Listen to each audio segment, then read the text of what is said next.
Hey, thanks for joining us. I'm Joe Cortez, joined by James Burns of FrontRowPreps.com, powered by Chicken Ranch Casino in historic Jamestown, California. Time now for our weekly small school rankings, brought to you by Valley Orthopaedic, the bone and joint specialist.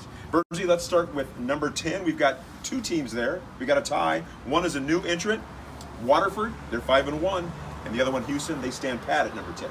Yeah, welcome back to the Wildcats.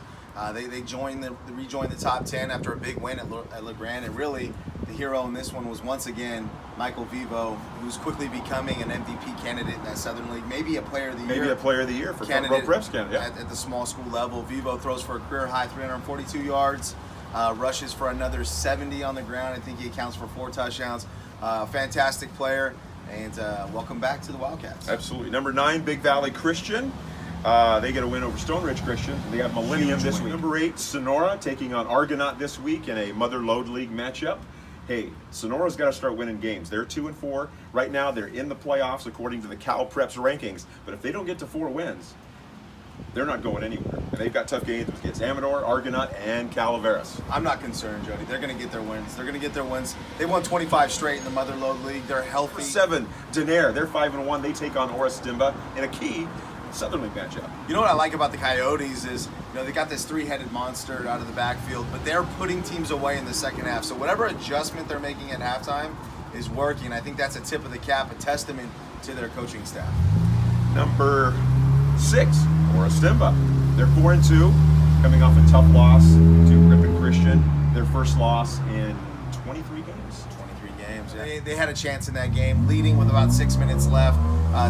If you're Aaron Souza and that coaching staff, you're really concerned about the way your team is finishing games, especially when they have the lead. They've got 2 losses now where they've led late in the fourth quarter. Number 5, Escalon, drops down from number 4. Hey, you know what? They're a Hail Mary and an overtime field goal away from being 6-0. Yeah, and they haven't lost confidence. I had a chance to speak to junior defensive end Jacob Walden today. He said that everyone inside their locker room knows that they could have beaten those teams. Absolutely. And they want nothing more than just a second chance. They want to get to the playoffs and see MC again, see Hilmar again, and try to fix those scores. Well, we saw them come away with 2 empty red zone trips against Hilmar. Yeah. They came away with 2 empty red zone trips against Modesto Christian. I mean, they really are they're inches away from being 6-0. Yes. Literally. Number 4, Ripon Christian, still undefeated, 7-0. They've got Gustine this week. Tricky little match. Number 3, no change here. Hilmar, they were on a bye last week. Yeah. They've got old-time rival Houston this week. Houston, team that wants to be a player in the TVL. This is their chance to step up and make some more. Number 2, Modesto Christian. They weren't at their best in that victory against Escalon, but they found a way to escape with the W. They're 7-0, feeling really good about themselves, and they should. That defense has been playing lights out. Yeah. We talk about it week in and week out. That's a unit that hasn't allowed 10 points all season, and they faced all types of offenses. That's a scary proposition. And number 1, again, no change atop our poll. It's still the Ripon Indians. They've got a bye this week, coming off a lambasting of Livingston. Yeah, Ryan Daggett. We talked about small school players of the year. Ryan Daggett has put himself in the conversation. He's on pace for a 1,000-yard passing season, a 1,000-yard rushing season. He's a dynamic athlete, but they've got a bunch of dynamic athletes, and the bye comes at a perfect time for them. They get rested, healthy, and finish this thing strong. The Indians looking good this year. They are, man. They are. They're going to be a player in that D6.